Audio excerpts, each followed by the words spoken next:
5 minutes for questions. Thank you, Mr. Chairman. Ms. Fitzsimmons, thanks for being here. The FAST Act of 2015 designated in law that the Department of Energy is the sector risk management agency, which allows it to coordinate with federal and state agencies in identifying vulnerabilities, mitigating those vulnerabilities, and responding to incidents that may impact the energy sector. This is critical for a cohesive government response to energy sector, critical infrastructure. Wouldn't you agree? Yes, sir. I want to be a little philosophical if I can. I like to tell people that the things that make America great are the things that America makes. Now, how do we do that? We do that with a reliable, dependable power system, electric grids included, all of those things that we need. Everything that we need to make this country great. And I would say it's the president's aim, and it's the president's reason for doing all of the things he's doing that continues to make America great so that we have a dependable, reliable, affordable energy supply. Would you agree?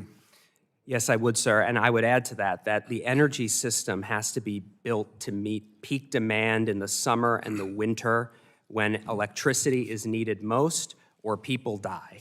And quite frankly, you look at what NERC has said. The head of NERC has called the situation facing the grid due to the disastrous energy subtraction policies of the previous administration as a 5-alarm fire for the grid. And that is simply because of the premature retirement of too much reliable, dispatchable generation. That is what is needed. That is what grid operators accredit capacity.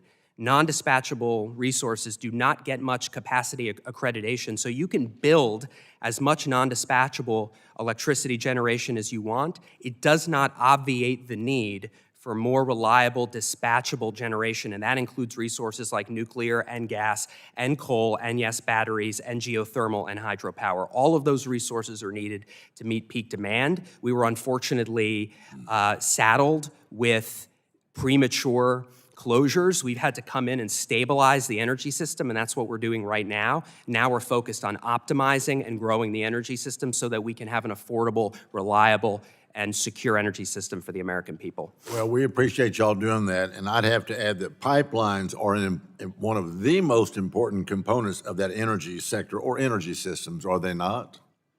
Yes, sir. So we appreciate that. DOE and Homeland Security already work on the Oil and Natural Gas Subsector Coordinating Council. The authority for security standards over pipelines already resides with the TSA, Transportation Security Administration. Do you see any reason why multiple agencies cannot work together on important elements of our energy systems to make sure that we get the kind of energy you just described? Now, of course, we can work together, and we already do work together through the Oil and Gas Subsector Coordinating Council, as you mentioned, sir. So given DOE's role as the sector-specific authority for energy, would you think federal, state, and stakeholder work would benefit from DOE's efforts to improve and advance coordination, technical assistance, and other analysis consistent with its energy sector authorities? Yes, I do. You're committed to working on that? Absolutely. Y'all are doing a great job. Mr. Fitzsimmons, do you believe that any guidance or regulations issued by the federal government should be implementable, say that 10 times, by private industry without imposing an undue burden? Yes. Absolutely. That's what energy needs. They need reliable. They need to know what the government's going to do and exactly how to do it.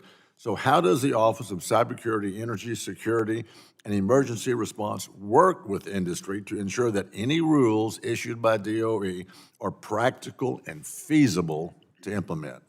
Yeah, I think in my capacity as CSER director, and the role of the CSER mission, as I mentioned, is a voluntary one. I think that helps us build strong partnerships with the private sector because we know, we are within the CSER office. We are not a regulator. Of course, we partner with, the interagency partners who do have that rulemaking authority, but our role is to partner proactively. We do that through information sharing, as was mentioned with the ETAC. We do that through unity of message, unity of effort, calls through the subsector councils, as I mentioned, and I think we can always be doing more to strengthen our partnership with the energy sector. Well, we appreciate that you working with industry, and I guess, I don't know if you have some training seminars, maybe we need to teach our friends across the aisle that the dependable energy that we need is let's face it, it's nuclear, fossil fuel. Yes, it's it's some wind energy and some solar, but I try to explain to them that the sun goes down at night, right? So the solar panels aren't producing then. And have you ever noticed on the hottest day of the year, the wind doesn't blow? That's why it's the hottest day of the year. Mr. Chairman, I yield back.